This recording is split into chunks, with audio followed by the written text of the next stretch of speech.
Nasaan kaya si Bebang? Sana wala siya para mapindot ko tong doorbell nila.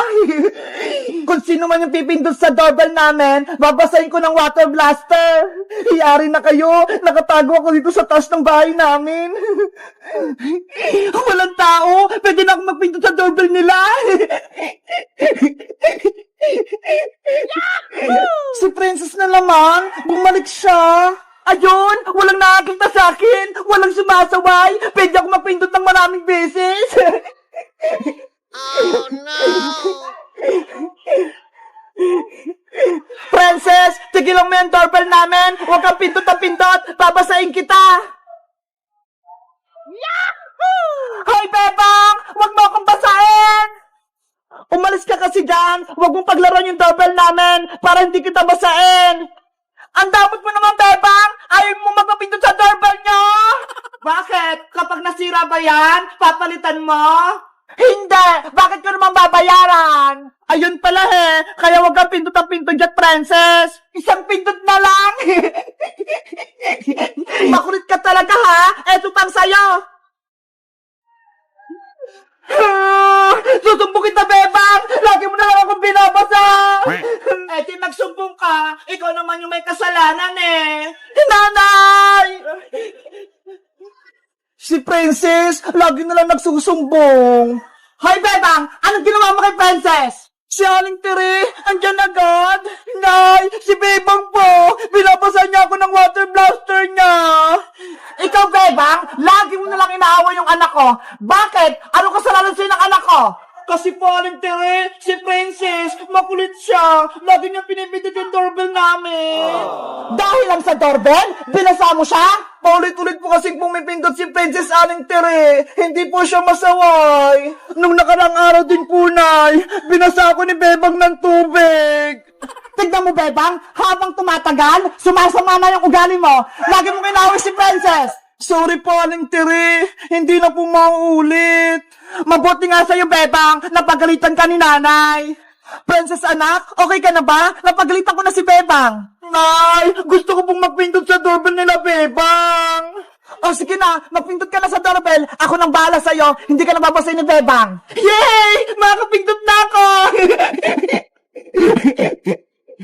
Lagot kayo kapag nagising si Nanay. Ayaw niya pa naman ng maingay.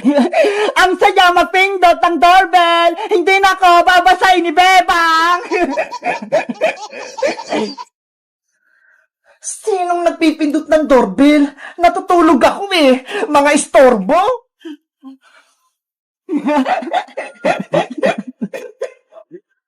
Hoy! Tigilan niyo yan! Yan kayo sa akin! Ako din! Subukan ko magpindot! Kayo pala yung pumipindot sa doorbell namin? Ang ingay-ingay nyo? Pindot kayo ng pindot? Natutulog ako! Etong sa inyo!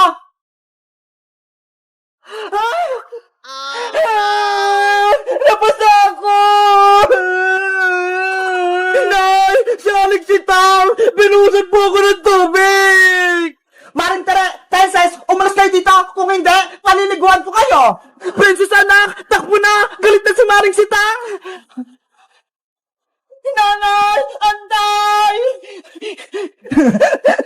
Sabi ko sa inyo, huwag kayong maingay Nagalit tuloy si Nanay! Yay!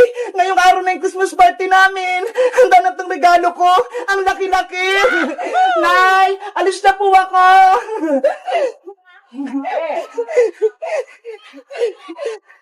Nasaan na si Princess sa si Iska? Tanghali na Malilate na kami sa school. Bebang! Hoy, Princess! Pumasok na tayo! Christmas party natin ngayon Bebang, yung regalo ko, hindi ko pa nababalot. Ito Oh no! Ano ba yan, Princess? Dapat kahapon mo pa yan binalot. Tulungan mo ako, Bebang. Hindi ako marunong gumawa ng Christmas gift. O siya, tutulungan kita. Pero, kailangan ko ng box, pandikit, pambalot, tsaka ribbon. Wait lang, kuha ko sa bahay. Naalala mo na ba? Ganito. Bebang! Ito na mga kailangan mo! Okay, sisimulan ko ng balutin tong regalo mo, princess! Ganda mo, Bebang, ha? Kasing ganda ng regalo mo! Ano ba tong regalo mo, princess? Secret! Hindi ko sasabihin! Siguro, ako yung reregaluhan mo, kaya ayaw mong sabihin. Hindi, ah! Lalagay ko na to sa loob, ah!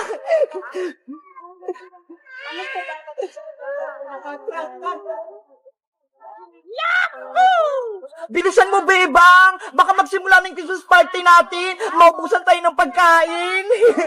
Ayan na, princess! Malapit na!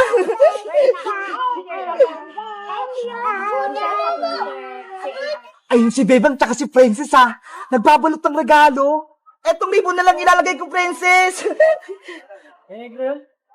Kaya pa. Ayan, princess! Tapos na! Nabalot ko na yung regalo mo! Wow! Ang ganda-ganda! Ang galing mong gumawa ng regalo, Bebang! Tara na, princess! Magsimula ng Christmas party natin! Okay! Let's go! Bebang! Ano po yun, Nay? Nakalimutan mo yung baon mo! Ayaw nga pala, yung baon ko, nakalimutan ko sa bahay. Wait lang, princess, ha? Kukunin ko lang yung baon ko. Bantay mo yung regalo ko, ba? Okay. Ayun, umalis si Bebang. Iniwan niya yung regalo niya. May naisip ako. Ipapalit ko nga itong regalo kong maliit sa regalo ni Bebang na malaki.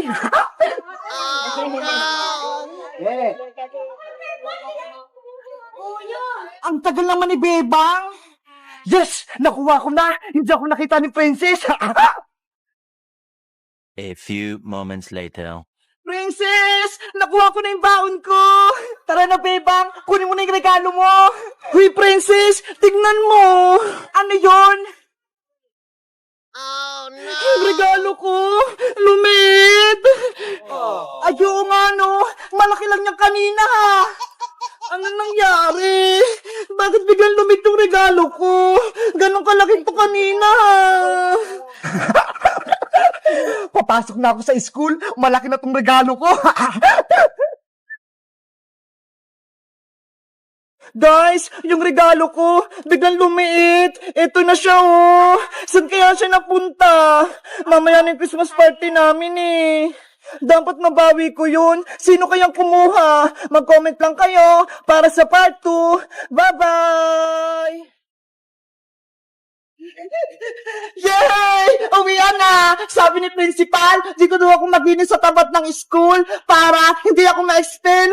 Dito na nga lang ako magwawalis. Yahoo!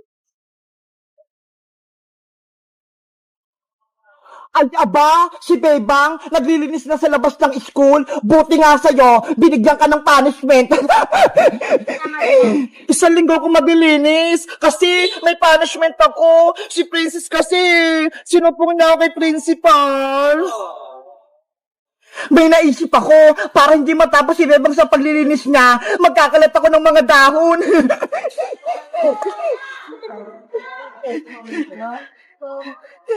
Ito yung mga dahon na ikakalat ko para marami.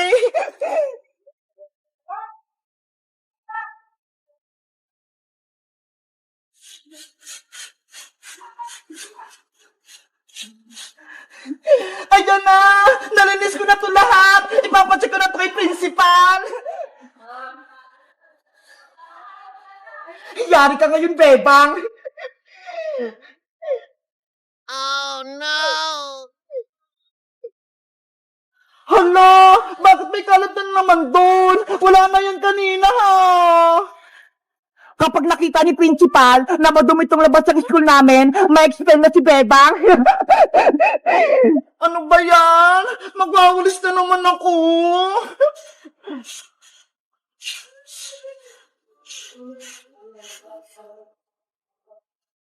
Ayan! Nalinis ko na ulit! Matutuwa na sa akin ito si principal!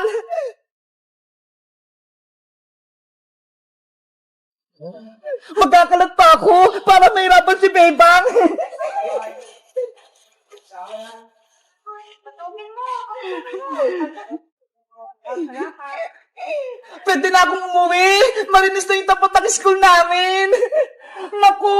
May kalat na naman! Grabe naman tukpunan ng mangga! Ang bilis maglaglag ng dahon! Mag-aulis na naman tuloy ako!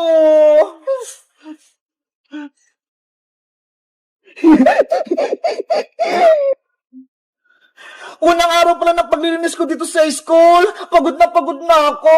Ang daming kalat. Baka mamaya, ipa-expel ako ni principal kapag nalaman niya hindi malinis tong school namin. Oh no!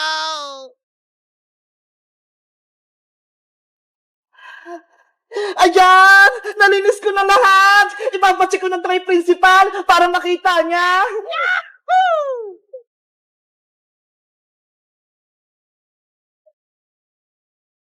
Akala mo, tapos ka na, Bebang? Pwes, ako, hindi pa ako tapos. Magkakalat pa ako.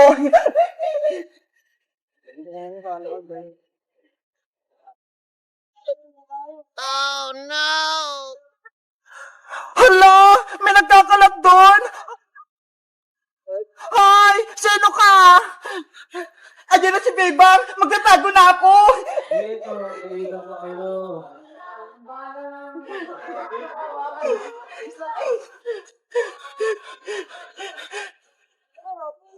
Sino nagkakalat? Kanina pa ako naglilinis dito eh! Napapagod na ako!